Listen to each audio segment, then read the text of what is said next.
Good morning, Bellows Falls, and welcome to this week's episode of The Feed. Special episode this week. We have Mike and Marty, our usual people, Alex, who joined us last week, and this week, live from Westminster in his man cave bunker, Floyd Lawrence. Yay! Yay! So we're going to do some fun stuff. We're going to do some serious stuff, and then we're going to just ramble on. So I think we're going to start. I think we decided to start with Marty. Yeah. Is that or Floyd? No, Marty. I think I'm going to start with breaking news. Yeah. Breaking news. So I have some breaking news this morning. I just saw on Facebook that the Central Elementary School, the teachers, are going to be doing a parade today. They're going to be starting at 2 p.m. Down on George Street. And then they're going to go, the teachers are all going to be in their cars and they're going to parade through town. They're going to end up at the high school. It's to give some support to the kids that are home. And I think it's an awesome idea. And the very first thing that they put on their post was, please make sure you practice social distancing. So I don't mean to be negative Nelly, because I usually try to be the cheerleader, but here's the thing, folks, this shit is real. There are people in the community who have it. It's not like it hasn't hit us yet. It's here. And so just keep that in mind. Like I talked about last week, act as if the person next to you has it. Act as if the person in the grocery store has it, and keep that 6-foot distance. There's going to be temptation to, maybe get closer to talk to your neighbor if you're out waiting for the teachers to come by. Great, you can talk to your neighbor, but wear your masks, keep your 6-foot distance, enjoy the parade, celebrate the teachers, celebrate the kids, but please, people, stay safe. That's my little PSA for this morning. Yes, and extra caution. I mean, I won't go into the Spanish flu and all that stuff. I'm trying to be positive today, but we flipped roles. I know, it's scary to me. It's scary to me that people think that this is something that I understand the idea that it's a spirit builder, but it's not. It's just not smart. But moving on, Floyd, good to see you. I heard a tip too, Marty. I heard a tip that pretend it's on everything you touch as well. Yeah. So if you pick up a box from the delivery guy,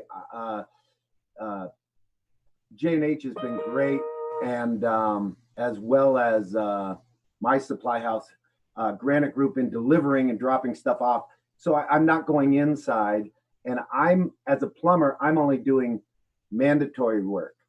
So essential emergencies, that sort of thing. And other than that, I'm quarantined here at home. Sue goes to work every morning. She works next to the hospital and does paperwork for the hospital. So when she leaves, I crawl under the bed in the fetal position. And I hide there until she gets home. So how's it working with you two being home? Oh, Marty, it's lovely. Yeah? Yes, we're growing as a couple. Actually, it was funny when we got out of school and first got married, we moved to Washington, D.C., and we had no friends at all. And we were in this huge apartment building, and it was a very small apartment because that's all we could afford. And it was just the two of us, and we became close because we had nobody else. So this is kind of like starting over of our marriage. We're stuck in the house alone. So You have a clip on that? we do, actually. We have a couple. We've been making these fun videos from the house here, sending them out. All right. What's the technique on us showing that? I don't know. Well, we're gonna go. That's up to Alex. That's a good clip right now. Alex comes in. So be patient with us. All right. Hi, everyone. Sue and I are here from quarantine. Just some tips. I made us some snacks. Oh, nice. We're playing games. Cards. Yes. We've been watching movies. Lots of movies. Lots of movies. And just love each other. Just be so happy together. And we've just been having fun. With each other. The walks. Oh, the walks outside are great. We're having so much fun. doing a lot of FaceTiming with friends and family. Yeah, we've just been having a great time. This this quarantine thing is pretty simple. Just enjoy the time together. Hey, that's not the last cookie, is it? Did you? Huh? Did you just grab the last cookie? Yeah, it is. Actually, is the last cookie. You've eaten all the cookies. That was supposed to be mine. Yeah, no, I understand that. Floyd, there was 2 packages of frickin' cookies. No, I had lost count. I got going there, and I had lost count. I don't have any more left. Listen, just settle down. We're trying to do a video. Just settle down. You've eaten all the cookies. It's not a big deal. It is a big deal. There aren't any left. Settle down. I'm trying to do a video. I just wanted a cookie. Stop. No, you stop. Stop it. We're doing this video. Well, I wanted a cookie. Ow! Put it down. I'm not putting it down. I am serious. So am I. Here, take it. Oh. It can be a little challenging at times, but we'll get through it. I'm just going to finish this cookie now. Be safe, everyone. All right, we're on. Go ahead, Marty. So, Floyd, I have something for Sue. Okay. I'm not sure how I'm going to get them to you. I'm probably going to have to leave them outside if I have to pick them up. But I got some cookies. It's hard to see with my background because of but I got some chocolate chip cookies. I can see because them. I felt her pain that you ate the last chocolate chip cookie. The thing is, I'm usually at work all day and I'm not home, and she's home a half a day every day, and we have plenty of snacks. But with me home all day, I don't know how you girls do it, but I am into I don't know. I had like 16 cheese sticks the first day, so I didn't go to the bathroom for like 4 days. My wife's like, why are there wrappers everywhere? What are you doing? We're supposed to be kind of rationing. And if we were rationing in real life, really worried about getting food, we'd have been out of food like a day and a half later with me at home. But I'm getting better. I'm getting better. That is one of the adjustments. It's the boredom eating is amazing. It's just, okay, well. Well, the frying pan also helped me get better with my snacking. The whack to the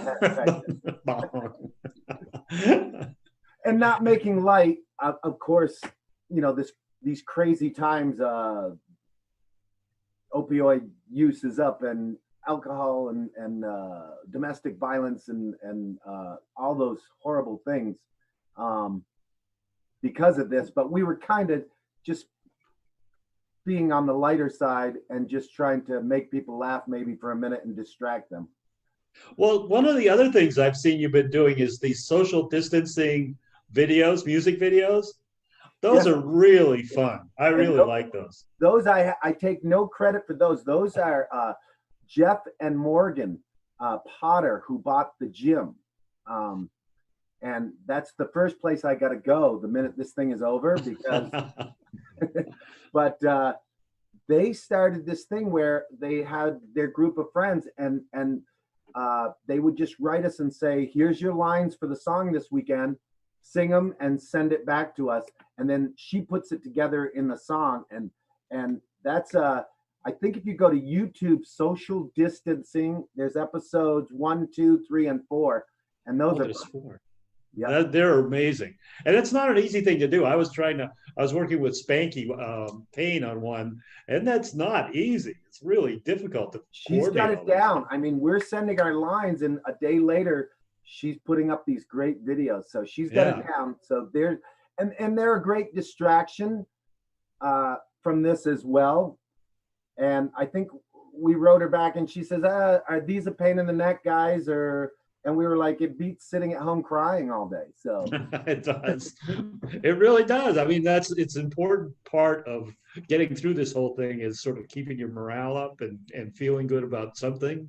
So that's great. Thank you, guys. yeah. So yeah, you got another video. So who's the director when you guys do these videos? Who's directing them?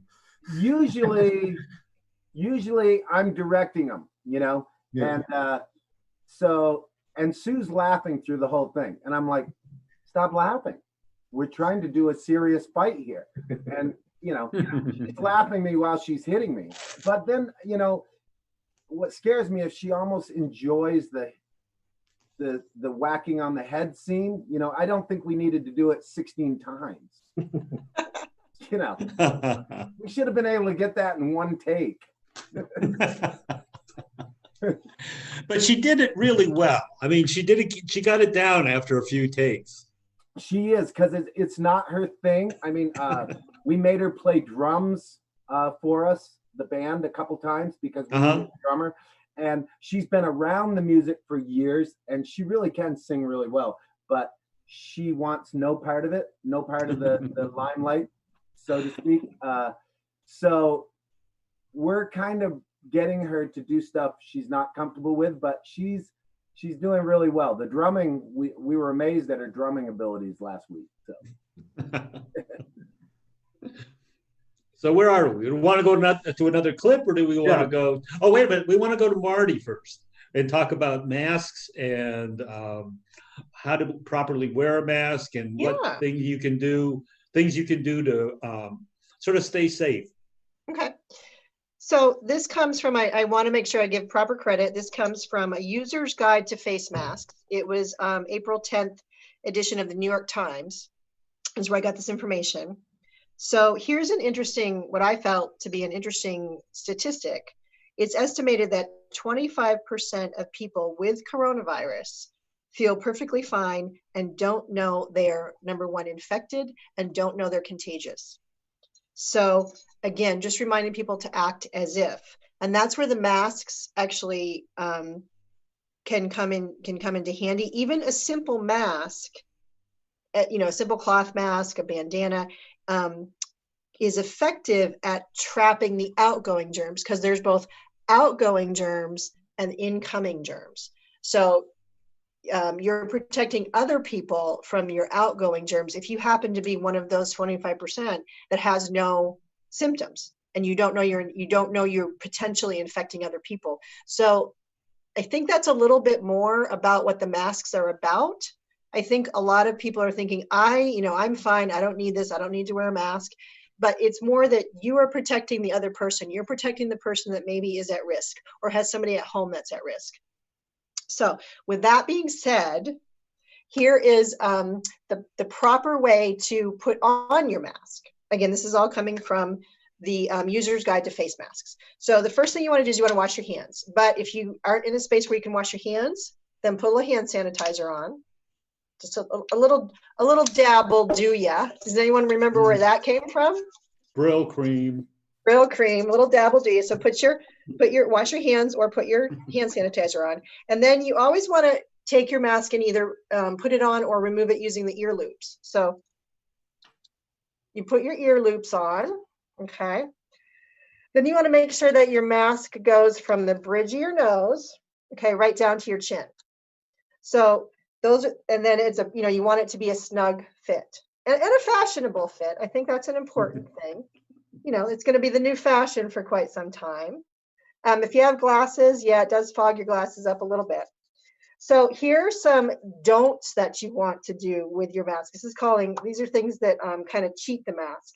The first one's called the holster. So that's the holster. Uh-oh, Mike's still got the holster going on. I'm doing the holster. Doing the holster. The second one is the flapjack. That's for when you're answering your phone. Now you kind of defeated the purpose because you were, now you got your phone up to your mouth.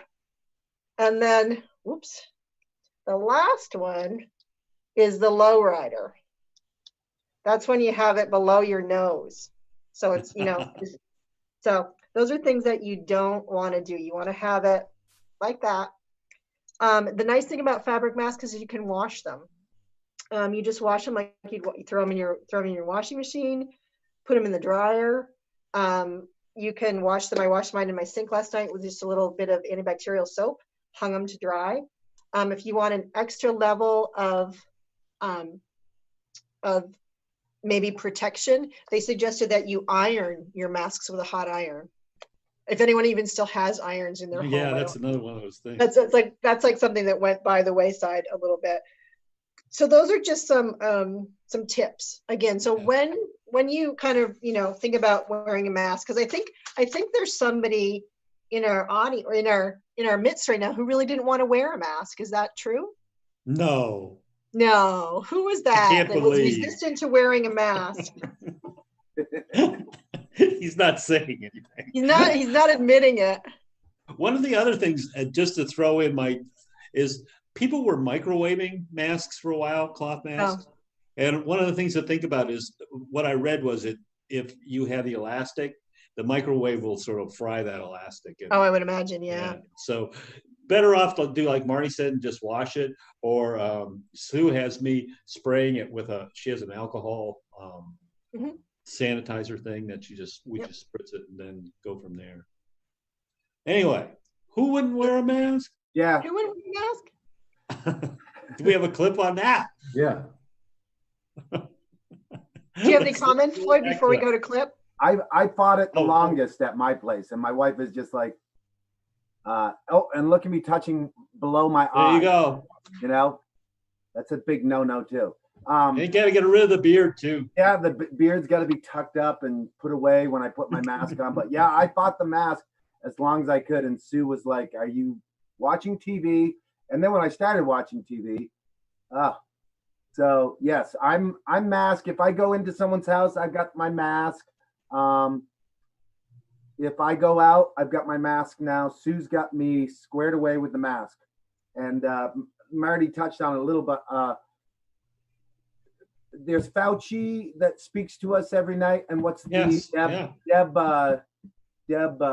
Bricks or Bratz or the woman? Yeah, Scarf Lady. Yeah. And she had said that her mom, when she was 11, brought it home to her grandmother. So Deb's grandmother. So when she was 11, Deb's mom brought it home to her mother, the flu, in 1918 and killed her.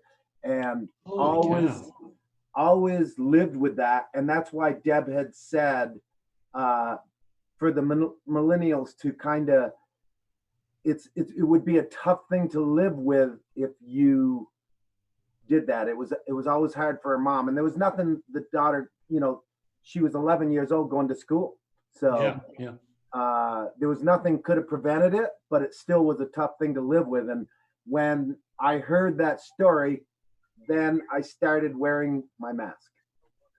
So good for you. Something to think about. All right, we're going to go to a clip. Thank you. All right. Now, make sure you have your mask on. I do. No. Okay, I got it. No. No. Yes. Much better. There you go. Hey, you don't happen to have a Thor getup, do you? No. Why? No reason. Just go.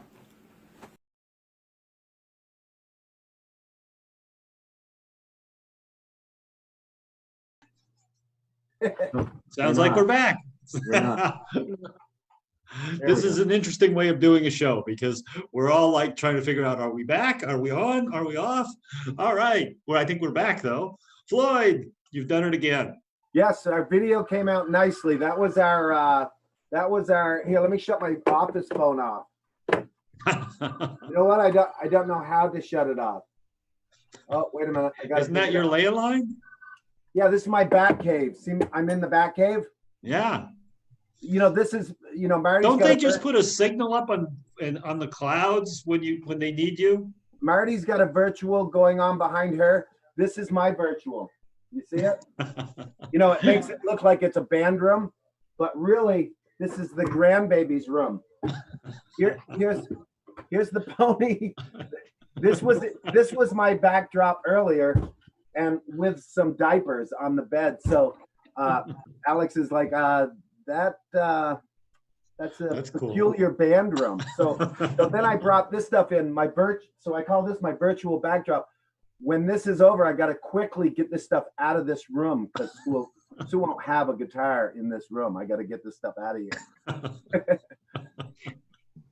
So yeah, this is my backdrop. But yeah, we did the mask for that reason. So Sue was like, hey, you got to start wearing the mask. So we thought that would be kind of a fun way. And someone wrote on the internet, I understand the mask joke, but why do you have a bunch of costumes? I'm a little concerned. Hey, you should have costumes. You Costumes gotta are have very costumes. important. You do. So what else is going on in town, Marty? Did you see the article today about the helpers? I did the article about Rockingham Help and Helpers, and it was a great article. I believe Susan Small here was the author of the article. And I just want to walk everyone through. Again, I mentioned it last week. I told you about where to go. But so Rockingham Help and Helpers is a grassroots organization made up of a lot of local nonprofits and local folks that just want to help out. They wanted to do something. They saw a need. They've been working diligently since the middle of March, putting together a secondary agency to help assist with people in need, that the service agencies that already exist to help people in need, like Parks Place and Our Place and Senior Solutions and Westminster Cares. So it's a secondary level of help because there's going to be an exponential, there already is an exponential amount of people that need help. So Rockingham Help and Helpers was organized. It came out of Sustainable Rockingham program, which came out of the Take Action Rockingham. So if you're interested in either being a volunteer or, more importantly, if you need help, it's really 3 simple steps. Okay, 3, 1, 2, 3. Step number 1, go to the Rockingham Library website, rockinghamlibrary.org. When you come to the homepage, that's step 2, you're going to see a big, right in the middle of the page, it says Rockingham Help and Helpers. It's a box. You click on it. It immediately shoots you to their page. On that page, step 3, you have options. There's a donate button if you want to donate money, or if you want to donate food. There's a list of items that are most needed. If you want to take the survey, if you want to be a volunteer and you want to help, you can take the survey as a volunteer, or you can take the survey if you're in need of help.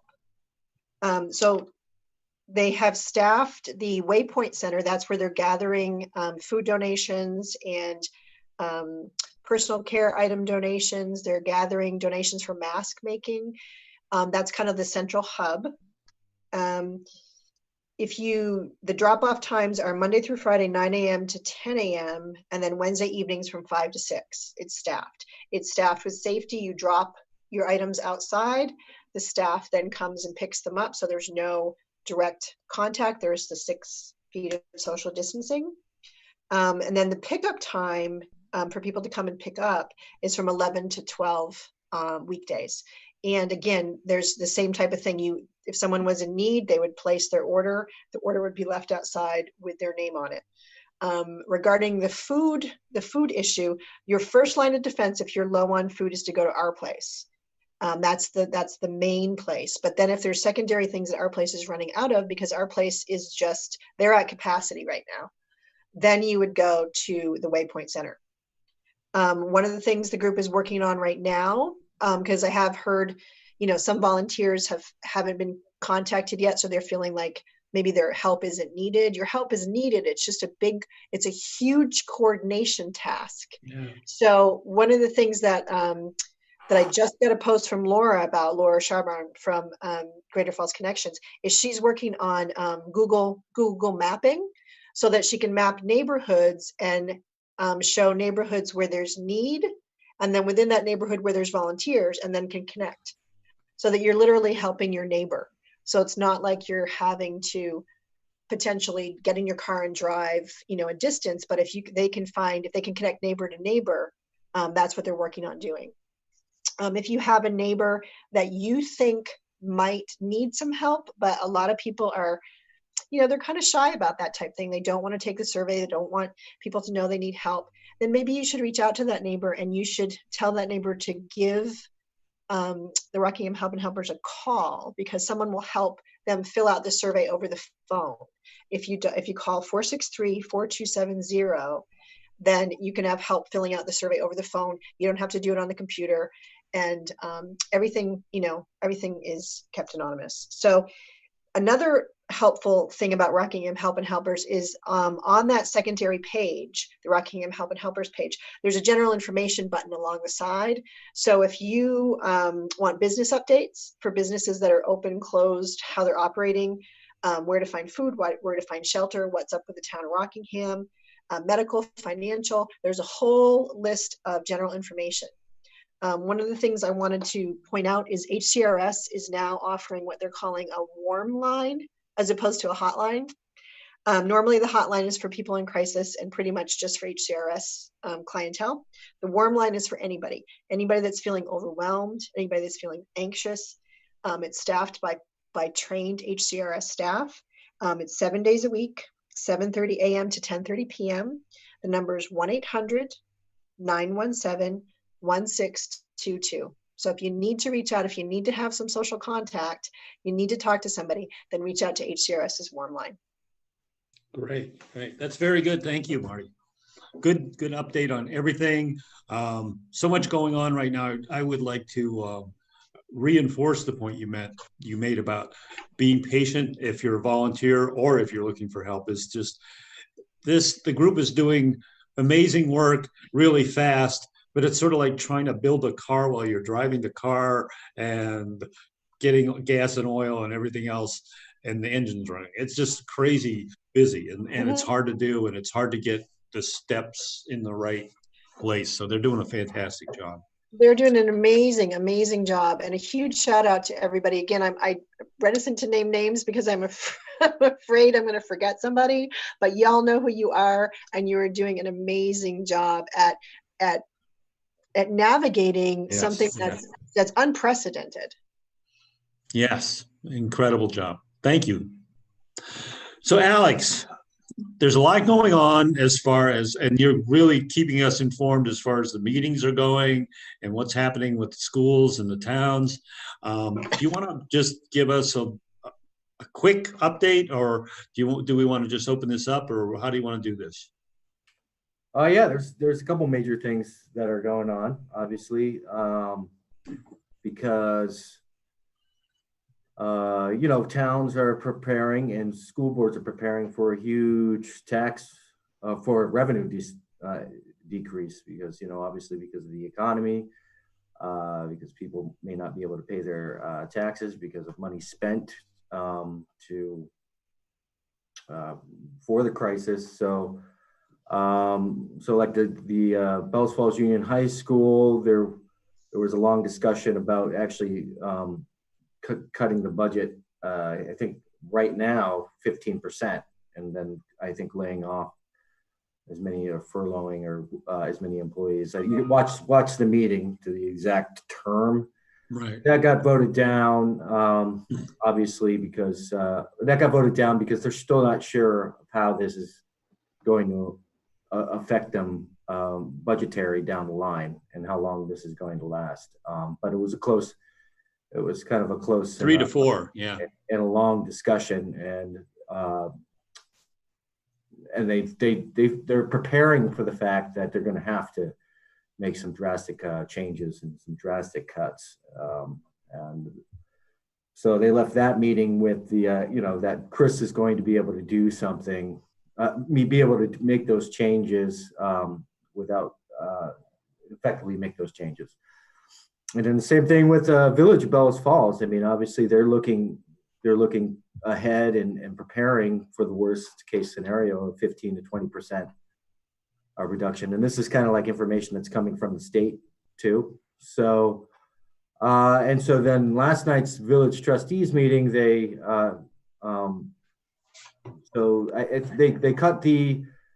approved a budget to present to the voters, and they also, I think it was like I don't know what the percentage of, but it was a reduced budget for sure.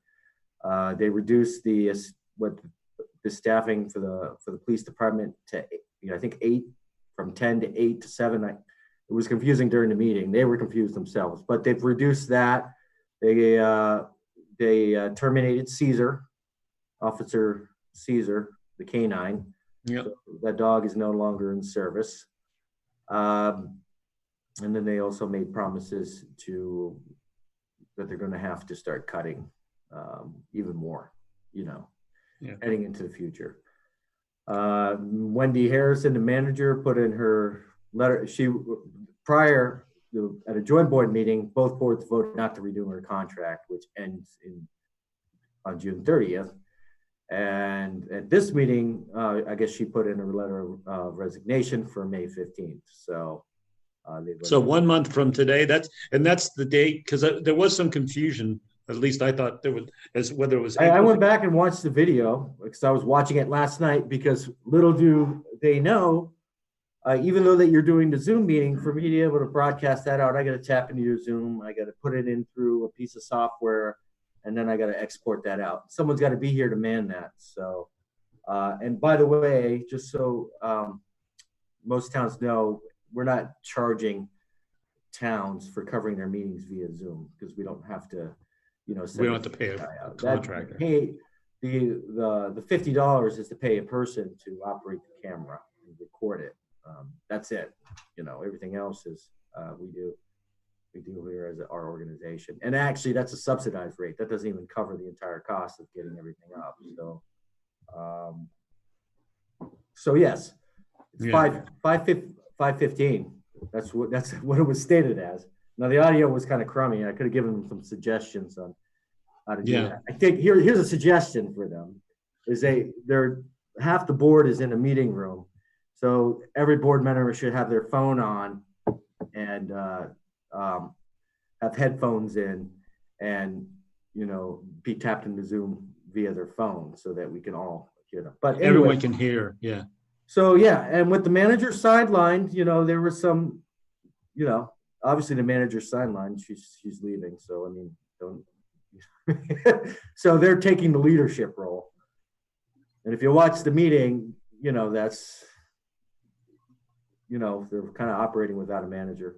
So the last thing that they voted on was to approve Deb working with the finance director and the town manager to be able to find ways to cut. Yeah. So this is a really tough time, and I would encourage people to watch these meetings, because whether you agree or disagree with what people are saying, there are some really good conversations and some good discussions and thinking that's going on.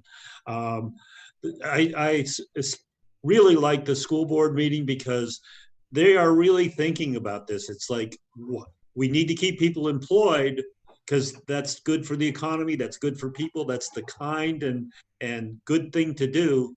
But then we need to look at cutting the budget, because people aren't going to be able to afford to pay their property tax. We need to save money. Budgets aren't going to pass. And that the balancing act is really good. And it's something we all need to be thinking about. We're not going back to normal. We're done with that. We're done. That's gone. Forget it. And if you think it's going to go back to where you can go to it's just going to be like, okay, we're done, we're back. That's not going to happen. It's going to be at least a year before we get anywhere toward normal. And even after that, it's going to be such a change that it's going to be unrecognizable. Sorry. Yeah, no, I mean, it's yeah. And everyone and every person in every town and every organization has to make tough choices and figure things out. I mean, that's what's happening. And it's, that considering the fact that the village and the town have so many things going on top of this crisis, lawsuits and, change in leadership for the village and town manager, an interim police chief, because Ron Lake was retired, problems with the police department. I'm not saying that the police officers themselves are bad or anything like that, but obviously over the years it hasn't been managed at the most professional level. But I mean, there's a lot of things, so it's, and then there's not really going to be, if anyone wants to get elected to the village, it's going to be really tough to go out there and, I mean, you can't, if you want to get on a seat. So I'm assuming that the same folks that are on the village board are going to be on, come the election. They may not be challenged. That's an interesting thing. How do you get a petition signed if you can't get a petition signed. Yeah. You have to do a virtual petition. Maybe, yeah, I don't know. See if that's Virtual legal, petition. you know? So, Yeah, that's a whole other thing to think about. But let's not think about that now. Let's think about music. I heard you have some new music coming, Floyd. I do. We worked on. I mean, everything's got to evolve. I think you guys are explaining that everything's got to evolve, and even the music scene is going to evolve, I would think, and be much different. You know, I was looking at Motley Crue tickets was going to be the tour of the summer. Motley Crue, Really? Def Leppard, Poison, Joan Jett, and I was like, I got to see that at Fenway, and then this all happened. So it made me think, wow, when does that come back to where it was, where we're elbow to elbow wedged into a place with 60,000 people screaming and shouting. So yeah, it made me think, even at a smaller level, actually the governor called my band to play the inauguration, right? I'm not done yet. You guys know me too well. Y'all start laughing. I'm telling you, let me start again. The governor called me the other day. Really? Yes. And he said, Floyd, can Intercept play parking lots and do only originals to try to avoid large crowds from gathering? Which hurt me a little. I mean, I was kind of happy that the governor called, but again, it hurt a little bit what he was asking for. But we're evolving. This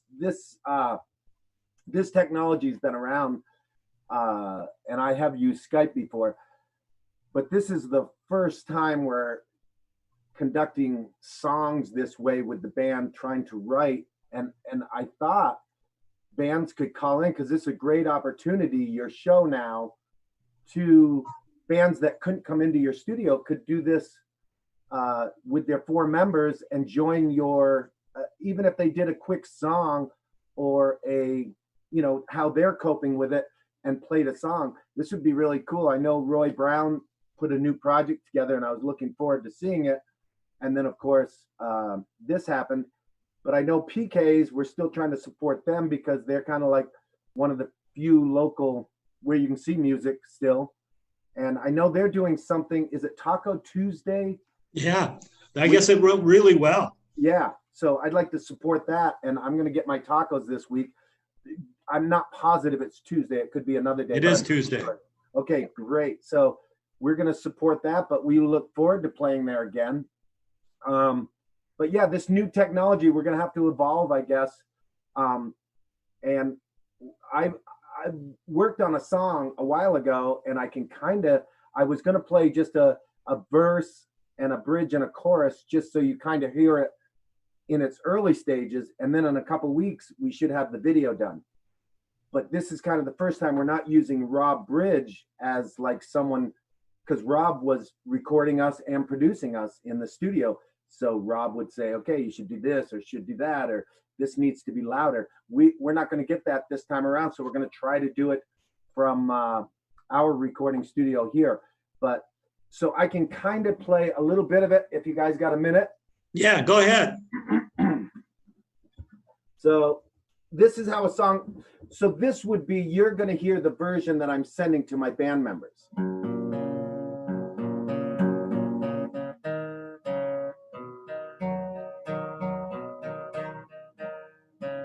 So right off the bat, Jason would get that, and Jason would say, excuse me, Jason would say, okay, is that the way you want me to pick it? And I'd say, nothing like that, but something like that, Jason. and he would be like, okay. What does that mean? Yeah, but amazingly enough, these guys will give it back to me. And so the song would start, saw it on the TV one day, death is coming to us. Couldn't believe it, no way. A friend confirmed who I trust. And then I would say, okay, Josh, you're in here with something melodic, a bass line that's melodic. And he's like, what does that mean?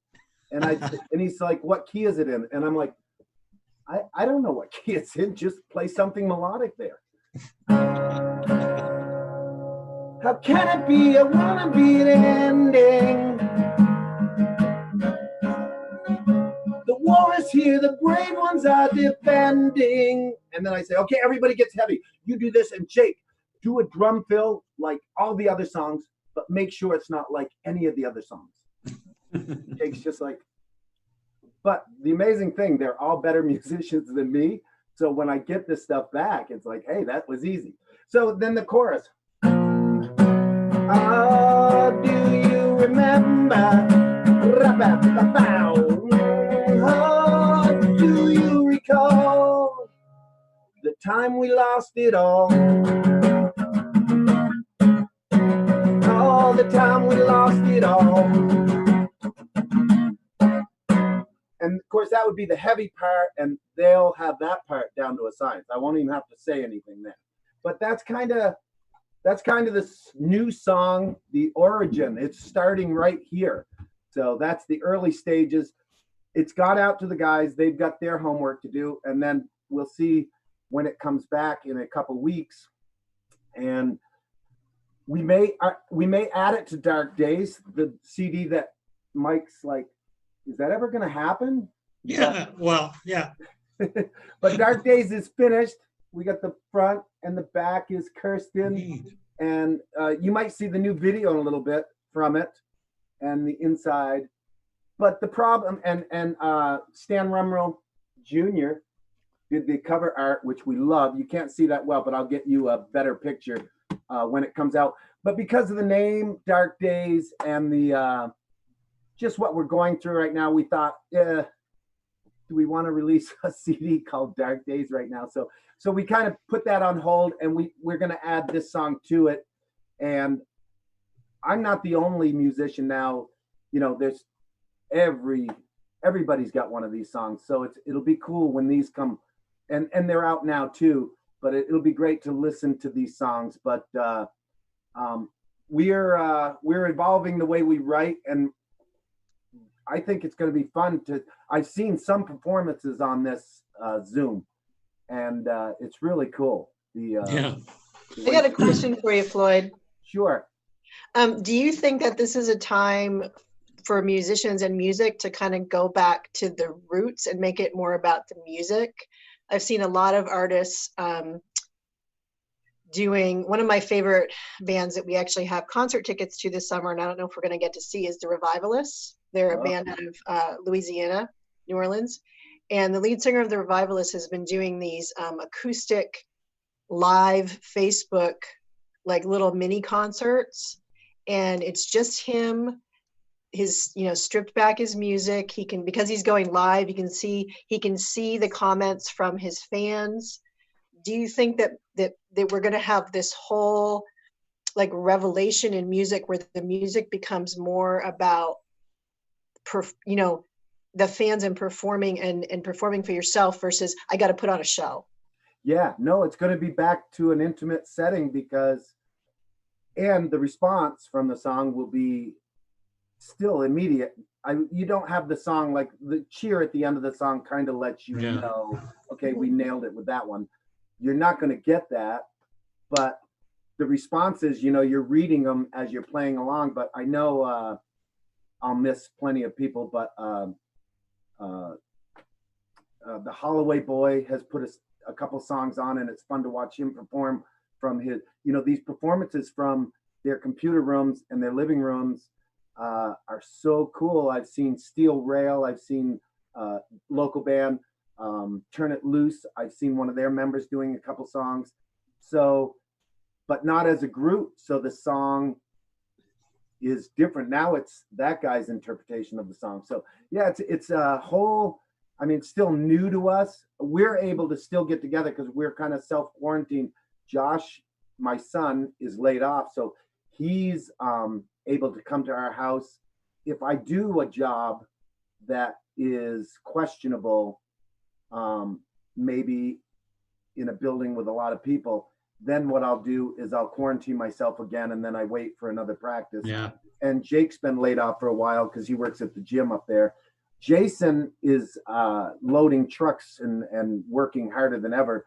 So our guitar player, so he's quarantined. What we thought is when we got to a point where we felt it safe, we would do a concert in my driveway and go live with everybody where we could be apart and but still be able to play together, because I've been playing music with bands since I was 16 years old, and I'm a year from 60, and that's a long time. So I already miss it, and I know everybody else must miss it too. So I miss that. I miss looking over and seeing the guy play something really cool, and we smile at each other. We're not able to do that right now. So we're looking forward to doing that again and getting back out playing again. But I have to agree, Mike. I think we're a ways from being able to just go back to the way it was, I guess. Yeah, well, and I don't mean to be a downer, but it's the reality.